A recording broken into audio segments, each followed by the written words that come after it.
Welcome to the RavensSpace on YouTube. My name is Jason, and this is RavensSpace Daily, where we talk about the Baltimore Ravens every single weekday. Thank you guys so much for joining us on the last episode of the week. I'm going to hop right into the news. Please, if you're not subscribed, subscribe to the RavensSpace channel for more great Baltimore Ravens videos. Also, wanting to thank all our Patreon subscribers, because without you guys, this could not happen. We'll hop right into the news. The first article is from the Bleacher Report, and it talks about the best free agent acquisitions for every NFL team in this offseason. And not just free agent acquisitions, I'm sorry, but any acquisition this offseason, draft, free agency, trade, whatever, mind you. So for the Baltimore Ravens, I'm sure you guys can guess, it was Jeremy Maclin.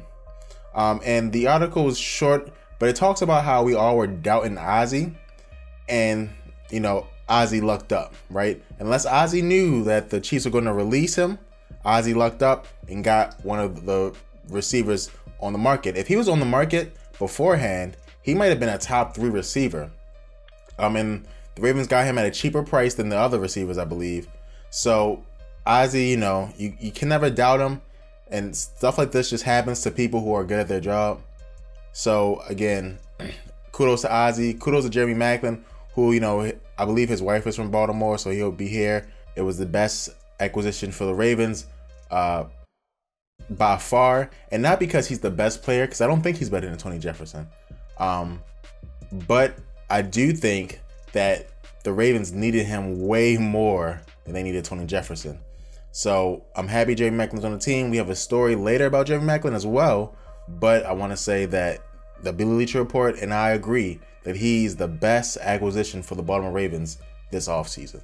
Let me know in the comments down below if you agree. Do you think he's the best, or do you think someone else is the best? The next story is about the nickel corner position and about which cornerback is going to fill that spot. And so it comes from the 4 takeaways that people see about the Baltimore Ravens. And they say that Kennedy is a strong contender, and he's making the most out of his time. And he had the most reps at the nickel position in OTAs. And so what this means to me is that he is the slot. I mean, I think that, you had Boykin, but I think Kennedy's looking so good out there that, you give him a shot. I'm super, super happy that he is going to get a shot. I think he's the best out there, at that slot position right now. I know they brought in people. I just don't think they're ready to play. Sometimes one man's trash is another man's treasure. But in this situation, I really do think that Kennedy will be the player that's going to be there. I believe he's getting interceptions and, OTAs in practice. Like, he's just off the charts. And I'm excited to see him play. It's not, every day that a 6th round pick comes and makes a big contribution to a team. He has a chance to make that giant contribution to the Baltimore Ravens. And I believe a little while ago in another video, I said he was a dark horse. And I still believe that he is the dark horse to make this Baltimore Ravens defense. Technically the nickel's not a starter, but they play so much, I think he will be.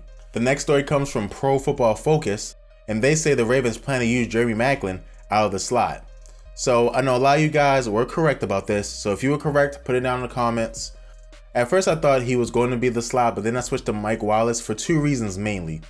The first reason is they paid Jeremy Maclin a lot of money, so I thought they might want to use him on the outside where you pay your big money receivers at. But with the NFL changing, you see Antonio Brown in the slot, Odell gets in the slot sometimes. So, not a big surprise if they want to use him in the slot.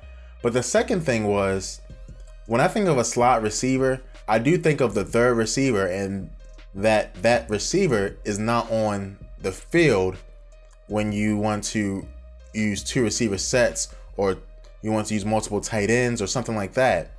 And I just can't see him being on the bench and Mike Wallace on the field, because you don't run the ball every time you have 2 receivers. You pass the ball sometimes, of course.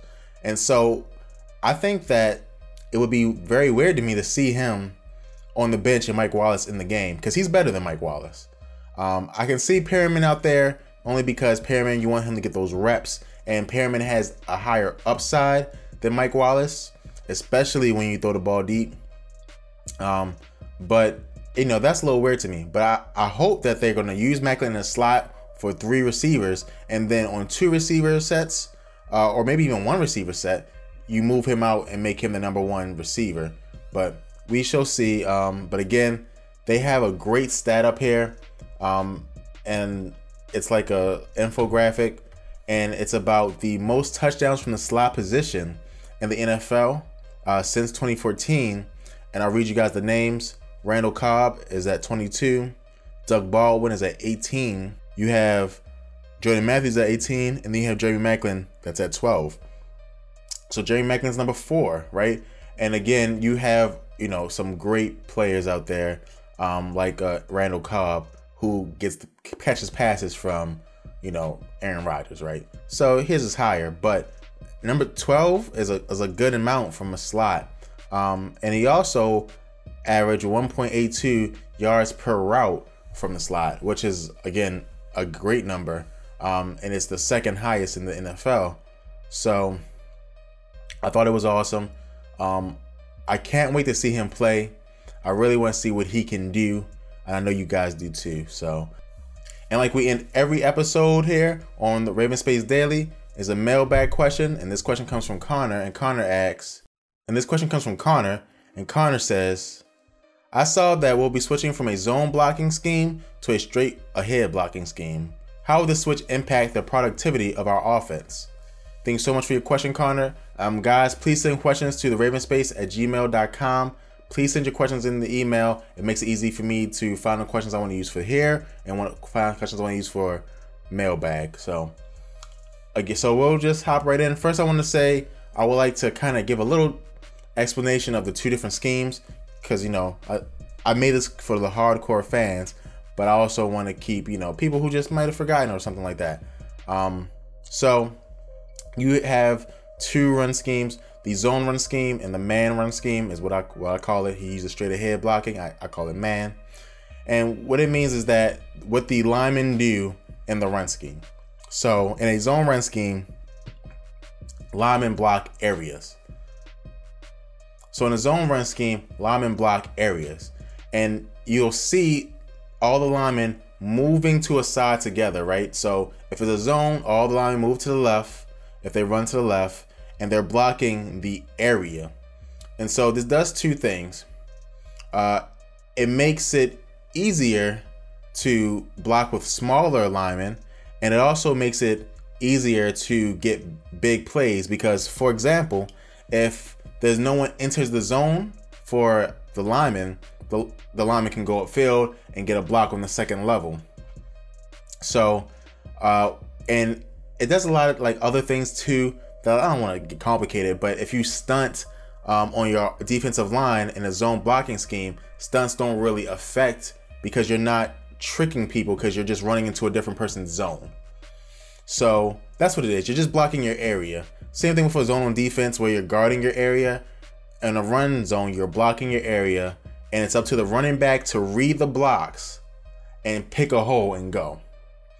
In a man blocking scheme, very simple. You point this to the man in front of you or to the left of you or whatever you're running, and you block that guy, right?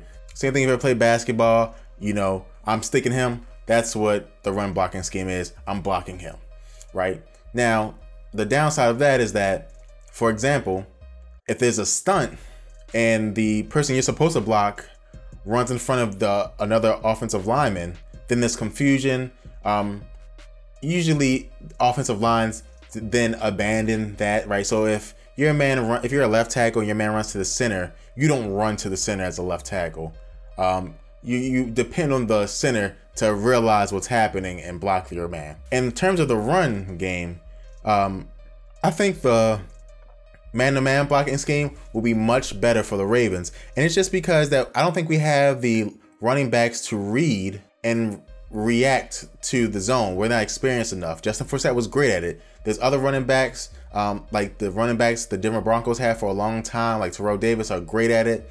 In the NFL, currently, you have a player like Le'Veon Bell, who he's great in any type of situation, but he's very good at finding his hole, being patient, hitting it, and going upfield. And that's why you'll see him get more yards in chunks, because he'll run to the left and he'll find the hole and then he'll hit it. And he has blockers upfield because, for example, if the linebacker doesn't come into a zone, the offensive lineman can get upfield. So it's very easy to get big plays. And that's why the Ravens switched to it. They saw Justin Forsett was getting big plays from that without even being touched. They switched to it to make it better for everybody. I think with the Ravens running backs are good at making players miss. And so what happens in the run block scheme is the man block scheme, is that you're going to have to make someone miss because you only have 5 linemen, right? And everyone has to count somebody. There's going to be someone open. There's going to be hopefully it's a lineman or a middle linebacker or a linebacker who's not in the play, so he's on the other side of the play. But you're going to have to make some moves. I think the Ravens have skilled players. I think in particular, Dixon will thrive in this system. But Woodhead will be hurt in the system just because I think he's better at zone running. But so that's what's going to happen. But I think it will help us out. We'll be more productive. We'll have less big running plays, but we won't be stopped in the backfield as much either. So thank you so much for your question, Connor. And that's it for today. Thank you guys so much for watching the whole entire week. Please come back next week. We have great videos for you guys. I truly appreciate it. Please, please, please subscribe to the RavensSpace on YouTube. Follow us on our different social media channels. And check out our Patreon page. Thank you guys so much, and go Ravens.